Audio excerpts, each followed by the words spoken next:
안녕하세요 여러분. 니체와 함께 떠나는 도덕 이론 여행입니다. 첫 번째 영상에서는 행복주의 도덕 윤리학에 대해서 보았고, 두 번째 영상에서는 그리스도교 도덕입니다.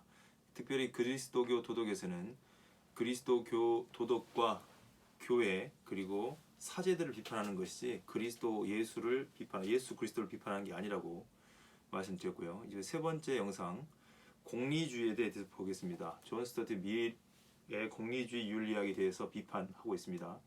니체와 함께 따르는 도덕여행 세 번째 영상은 공리주의입니다. 존 스튜어트 밀의 공리주의 중에서 이런 말이 써졌습니다. 오랜 시간이 흘렀지만 그 전에요. 제가 요즘에 인형 뽑기를 하고 있어요. 인형 뽑기를 하고 있는데 이 스파이더맨을 뽑았습니다. 저 옆에 있는 저기 인형, 저 인형 뭐라고 부르죠? 뚜띠? 도티? 도티 인형. 그리고 여기 이름을 잘 모르겠어요. 이 옆에 인형도 상당히 많은 동전을 투자해서 뽑았습니다. 구출한 거죠. 이 인형 박스 안에 갇혀있는 스파이더맨을 구출했고요. 스스로 빠져나오지 못하고 있더라고요. 스파이더맨이지만 그래서 제가 구출해 드렸습니다. 그리고 이 팽수, 여기 팽자문이라는 걸 가지고 있습니다. 이 책을 가지고 공부하는 팽수님도 구출해 드렸습니다. 물론 동전을 많이 투자했습니다. 남자 팽수더라고요. 여자 팽수도 있습니다. 다른 영상에 보면. 그리고 이 팽수를 뽑는 영상은 제가 녹화에 들어놨습니다. 그리고 영상이 남아있으니 혹시 궁금하신 분들은 한 번씩 보십시오. 그리고 제가 뽑으면서 정말 감동했습니다. 저 또한. 이걸 뽑을 때는 영상을 촬영하지 못했어요. 계속 윤리학을 하면 힘들 것 같아서 여담, 그리고 제 사담을 한번 해보았습니다. 어쨌든 공리주의에서는 이런 이야기를 하고 있습니다. 오랜 시간이 흘렀지만 우리의 삶에서 옳고 그르는 것을 판단하는 기준을 둘러싼 논쟁은 별다른 진척을 보이지 않고 있다. 계속해서 역사를 통해서 수많은 학자들이 옳고 그름에 대한 논의를 하고 판단 기준을 제시했지만 이거를 둘러싼 논쟁이 별다른 진척을 보이지 않고 있다고 존 스튜어트 밀이 1806년부터 1873년 살았으니까 약 19세기 때 영국에서 그런 이야기를 하고 있습니다. 그러니까 소크라테스 이후에 플라톤, 그리고 아리스토텔레스, 아고스티누스, 토마스 아퀴나스, 그 외에 여러 칸트 이런 분들까지 논의를 거쳤지만 아직도 진척을 보지 못하고 있다고, 논쟁에 별다른 진척을 보이지 않고 있다고 말합니다. 인간의 삶에서 무엇보다도 이 책의 내용입니다. 인간의 삶에서 무엇보다도 중요한 주제임에도 불구하고 이 문제에 관한 철학적 논의는 여전히 심각한 낙후 상태를 벗어나지 못하고 있다. 철학이 처음에 생기면서부터 최고선 달리 말하면 도덕성의 기초에 관한 의문이 사변 철학의 핵심 과제가 되었다. 그동안 최고의 지성들이 소크라테스, 플라톤, 아리스토텔레스, 그 외에 등등 칸트까지 최고의 지성들이 이 문제를 풀기 위해 온몸으로 매달렸으나 만족스러운 결과를 얻지 못했습니다. 젊은 시절 소크라테스는 나이 많은 프로타고라스의 말을 경청한 뒤 다시 영향력이 컸던 이른바 소피스트라고 하죠. 영어로는 소피스트의 동료에 대항해서 공리주의 이론을 주장했다고 말합니다. 소크라테스가 공리주의 이론을 주장했다고 말합니다. 이후 2000년 플라톤은 프로타고라스라는 대화편이 있습니다. 한 약 30편? 정확히 말하면 26, 7편 정도 되는데 어쨌든 약 30편의 대화편이 있습니다. 대화체인 거죠, 모두가. 그 중에 프로타고라스라는 소피스트, 고리기아스도 있습니다. 플라톤의 대화편에 고르기아스, 프로타고라스가 있어요. 이 프로타고라스에서 대화편입니다. 프로타고라스와 고르기아스는 소피스테스의 대장 정도, 최고급에 속하는 사람들입니다. 이 프로타고라스에서 오직 정신의 즐거운 상태만이 바람직하며 그것은 즐거움을 주기 때문에 바람직하다는 일종의 쾌락주의를 전개함으로써 공리주의의 면모를 보인 바 있다고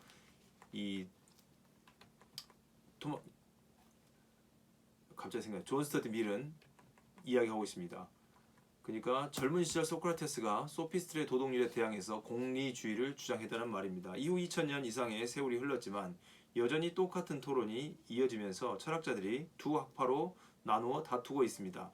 오늘날 사상가 또는 넓은 의미의 인류가 이 주제에 의견이 일치될 가능성은 소크라테스 시대보다도 높지 않다고, 굉장히 낮다는 이야기입니다. 그러니까 2000년 이상 얼마나 별 진전을 보이지 못하고 있다는 거죠.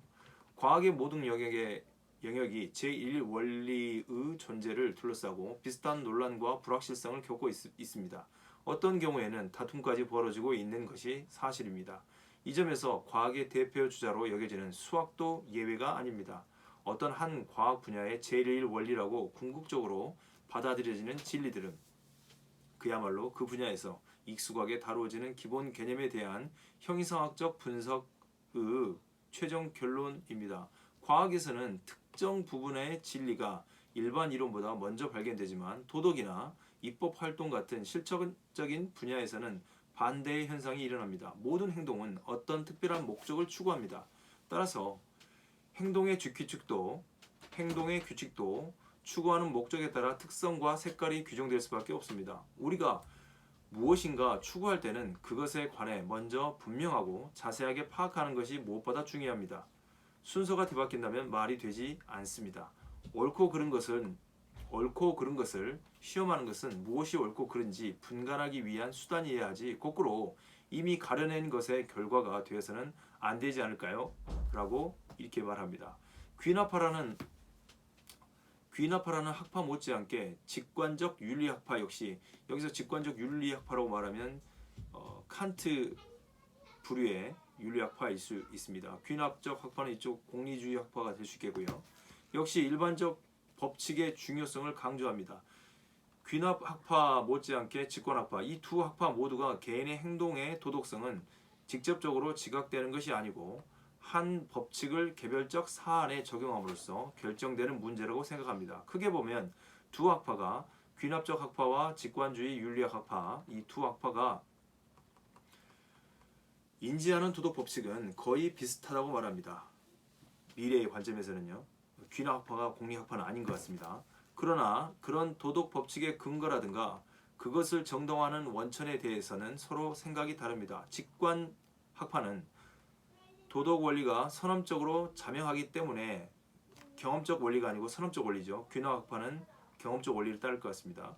선언적 원리로 자명하기 때문에 사용되는 용어의 뜻에 대해 의견을 모으는 것 이외에 다른 합의는 필요 없다고 주장합니다. 이에 반해 귀납학파는 진실과 허위, 진짜와 가짜는 물론 옳고 그름을 판별하는 것도 관찰과 경험에 의해 결정될 문제라고 생각합니다. 그러나 도덕이 특정 원리에서 연역되어야 한다는 점에서 두 학파, 귀납 원리가 아니고 귀납파이긴 하지만 연역되어야 한다는 점에서는 두 학파의 입장이 똑같습니다. 그래서 직관학파도 귀납학파 못지않게 도덕과학의 존재를 확신하고 있습니다. 그러니까 도덕 윤리학을 과학으로 보고 있는 거죠.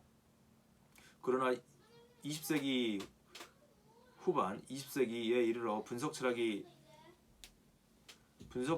굉장히 큰 반향을 일으키면서 도덕이 학문 영역에서 이제 자리를 내어주게 됩니다. 비견하게 되는 거죠. 비판을 통해서요. 도덕 논증에 대해서는 그 분석 철학에서 다루기를 하고요. 어쨌든 이 당시만 해도 도덕도 과학의 영역에 속한다고 생각했습니다. 도덕 과학의 존재를 확신하고 있습니다. 공인된 제1원리가 없다 보니 윤리학의 제1원리가 없다는 거죠.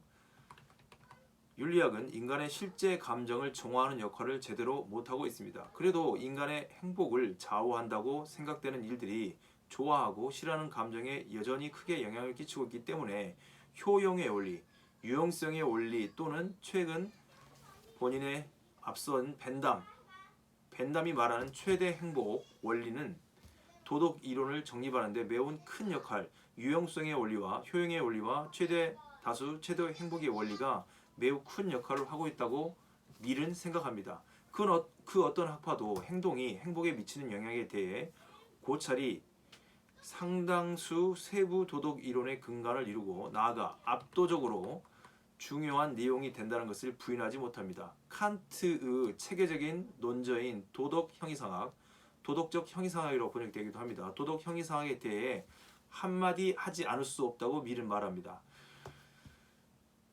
다음 영상에서는 도덕 형이상학, 칸트의 의무론을 볼 텐데요. 미리 한번 어떻게 뭐라고 비판하는지 봅시다. 철학사의 길이 남을 탁월한 사상 체계의 소유자인 칸트는 문제의 책에서 도덕 형이상학의 문제의 책에서 도덕의 의미의 기원과 근거가 되는 보편적 제1원리를 제시하고 있습니다.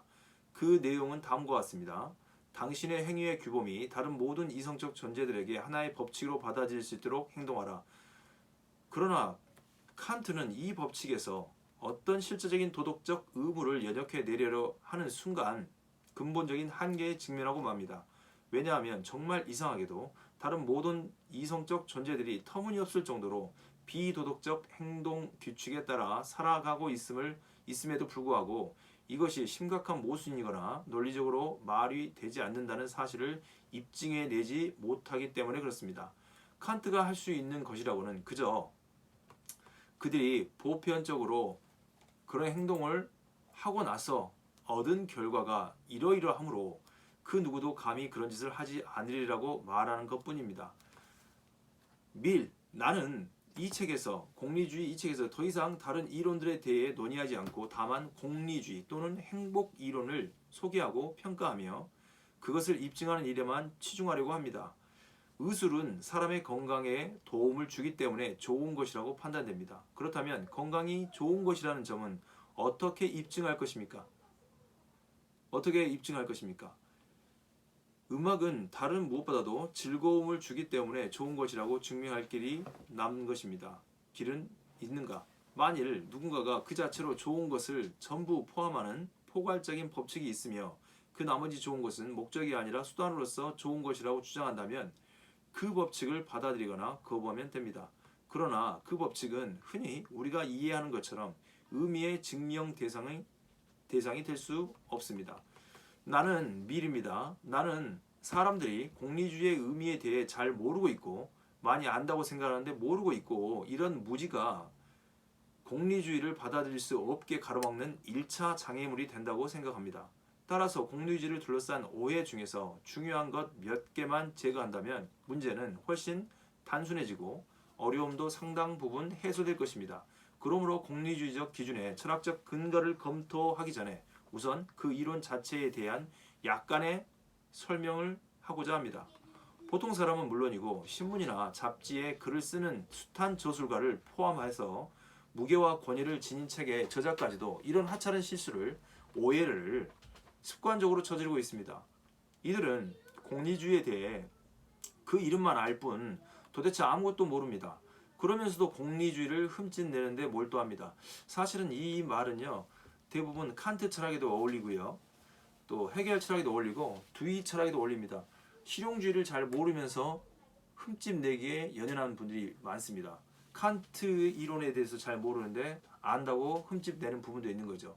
이 말은 이 밀에게도 적용되는 겁니다. 도덕 형이상학에 대해서 흠집낸다고 말할 수도 있는 거죠. 본인 자체도 공리주의에 잘 모르면서 이 윤리에 대해서 비판한다는 거죠. 도덕 형이상학도 그렇게 두껍지는 않습니다. 잘 모르면서 비판하는 거죠. 이건 모든 분야에 해당된다고 생각해요.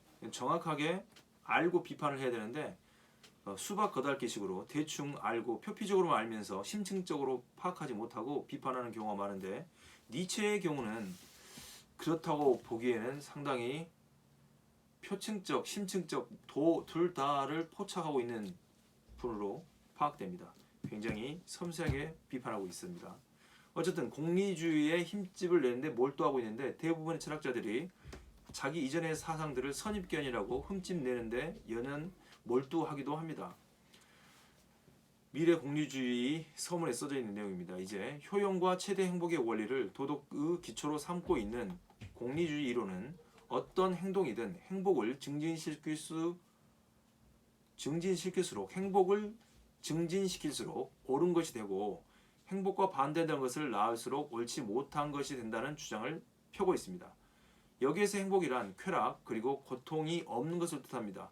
그러니까 쾌락주의와 좀 다르겠죠. 에피쿠로스 학파의 쾌락주의하고는. 물론 거기에서 쾌락주의도 정신적 쾌락이지 육체적 쾌락은 아닙니다. 공리주의에서 행복은 쾌락, 고통이 없는 것을 뜻한다고 공리주의에서는 규정하고 있습니다. 고통을 증가하는 것은 행복이 아닌 거죠. 불행이라고 할 수 있겠습니다. 따라서 쾌락의 결핍과 고통은 똑같은 말이죠. 쾌락의 결핍이 고통인 거고 행복에 반대되는 것을 의미합니다. 그러니까 쾌락을 증진시켜준 것, 최대 다수, 최대 행복, 많은 사람들의 기쁨, 쾌락을 이렇게 증진시키는 게 행복이고 쾌락이 결핍되어 있거나 심지어 고통을 일으키는 것은 행복이라고 할 수 없고 행복에 반대되는 거라고 하고 있습니다. 고통으로부터 자유와 쾌락이야말로 목적으로서 바람직한 유일한 겁니다. 우리 행동의 목표가 쾌락이라는 거죠. 기쁨, 즐거움을 목표로 한다는 겁니다. 바람직한 모든 것은 그 자체에 들어있는 쾌락 때문에 또는 고통을 막아주는 쾌락을 늘려주는 수단이 되기 때문에 바람직하다는 것이 공리주의의 핵심 명제가 된다고 말하고 있습니다. 바람직한 모든 것은 그 자체에 들어있는 쾌락 때문 또는 쾌락을 막아주는 쾌락을 늘려주는 수단이 되기 때문에 바람직하다는 것이 공리주의의 핵심 명제입니다. 최대 행복의 원리를 따를 경우 우리가 우리 자신의 이익을 고려하든 아니면 다른 사람의 이익을 고려하든 가능한 한 고통이 없고 또 질적으로나 양적으로 할 수 있는 최대한 즐거움을 만끽할 수 있는 그런 존재 상태에 이르는 것이 궁극적인 목표가 됩니다. 목적이 되는 거죠. 질을 검사하고 양과 대비해서 그 질을 측정하는 규칙이 된다는 겁니다. 공리주의에 따르면 이것은 인간의 행동 목적일 뿐만 아니라 자연스럽게도 도덕의 기준이 됩니다. 최대 행복의 원리가 기준이 되는 겁니다.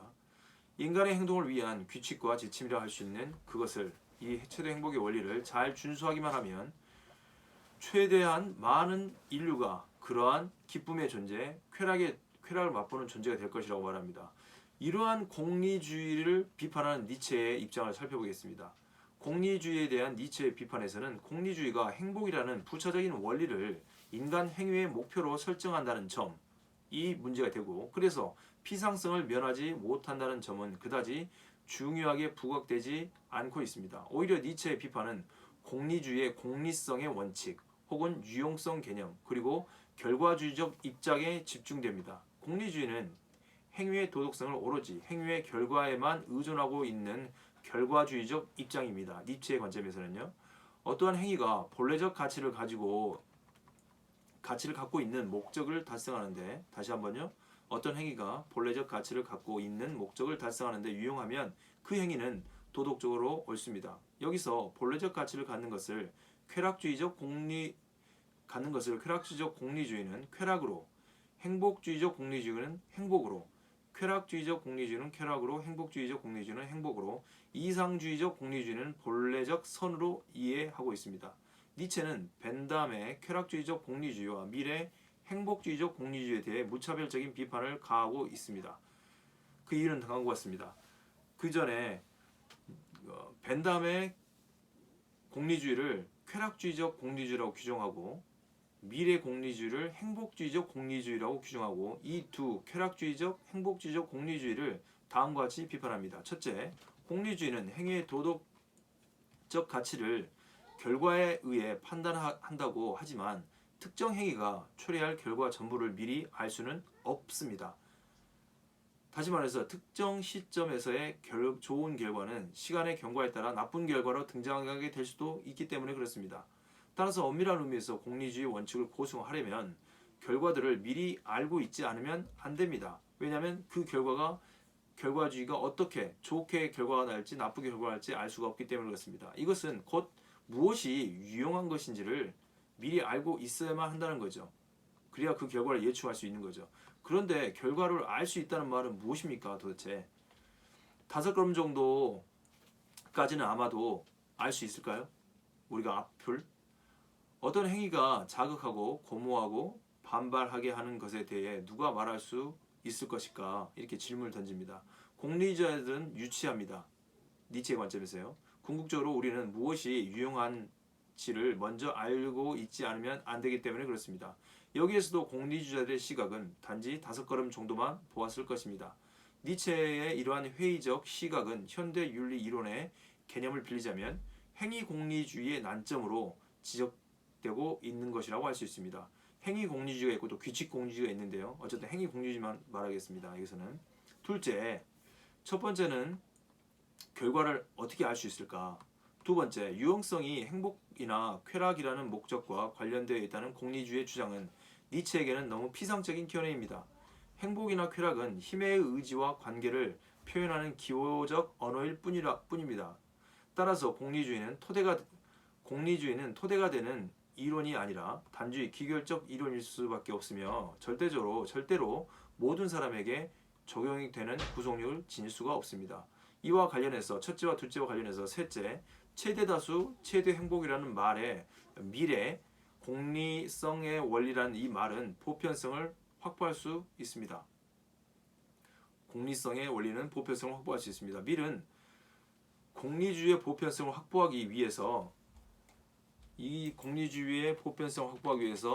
선의 내재 제재 이렇게 인터널 생션 영어 안 하겠습니다. 영어도 잘 못하니까 제가 선의의 내재 제재를 전제합니다. 인간은 자신의 행복을 추구하는 이기적 동물임과 동시에 타인의 행복도 추구하는 존재라는 것입니다. 따라서 모든 인간이 지닌 사회적 감정이 온전히 발휘될 때 개인적인 행복뿐만 아니라 다른 사람의 행복까지도 같이 도모하게 된다는 것입니다. 이렇듯 존 스튜어트 밀은 인간성에 대한 낙관주의적 견해를 토대로 공리성의 원리의 보편성을 주장합니다. 그러나 니체는 미리 공리성의 원리의 타당성을 제시할 때 번번이 자연주의적 오류나 구성의 오류를 직접적으로 지적하는 데는 별 관심이 없습니다. 오히려 최대다수 최대 행복의 원칙이 함의하고 있는 개인의 일반 요구의 부응에 대해 불만을 표시하면서 구성주의의 오류를 간접적으로만 지적하고 있습니다. 최대다수의 최대 행복의 원칙은 타인의 이익을 행위의 원칙으로 상정하고 있지만 여기서 개인의 희생이 전체의 행복에 유용한 일종의 도구의 역할을 하게 되는 것입니다. 이런 비판은 미리 전제한 선의 내적 제재를 니체가 받아들이지 않는다는 증거입니다. 니체에게 인간의 선의의 내적 제재라는 이것은 인간이 본성적으로 일반 행복을 바란다는 것은 공상의 사물이기 때문에 그렇습니다. 따라서 이 공상을 토대로 구성된 최대다수 최대의 행복의 원칙은 구성주의의 오류로부터 자유로울 수 없습니다. 그러므로 공리성의 원리의 보편성 역시 확보될 수가 없습니다. 밀은 공리성의 보편성이 확보된다고 하지만 니체는 확보될 수 없다고 비판합니다. 넷째, 공리주의는 좋은 곧 선의 계보의 설명에 실패합니다. 선의 계보 설명에 실패합니다.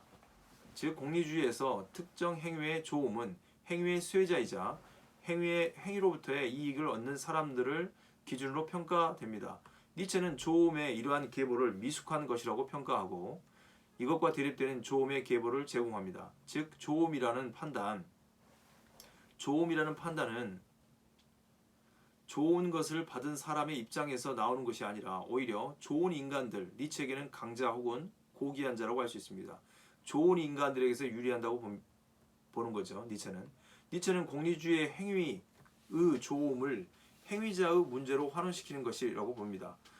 공리주의 행위의 좋음을 행위자의 문제로 환원시키는 것으로 판단합니다.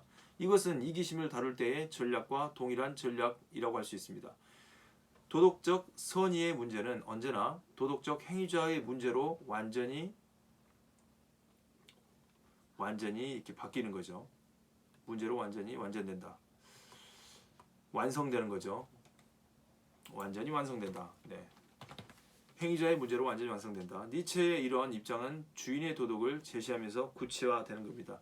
이전에는 그리스도교 도덕은 노예 도덕이라 했는데 이제 니체는 이런 니체의 이런 입장을 주인의 도덕을 제시하면서 구체화시킵니다. 이것도 주인의 도덕을 다룰 때 이야기를 해야겠습니다.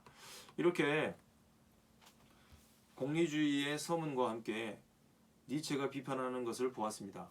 공리주의도 타당한 이론이라 생각하는데 니체의 입장에서는 타당하지 않고 보편성을 확보할 수가 없다. 라고 비판하는 거죠. 이제 다음 영상에서는 칸트의 의무론을 살펴보도록 하겠습니다. 칸트의 의무주의 윤리학에 대한 니체의 비판과 함께 살펴보도록 하겠습니다. 그러면 여기서 존 스튜어트 밀의 공리주의 그리고 니체의 비판을 살펴봤습니다. 그럼 다음 영상에서 뵙겠습니다. 수고하셨습니다.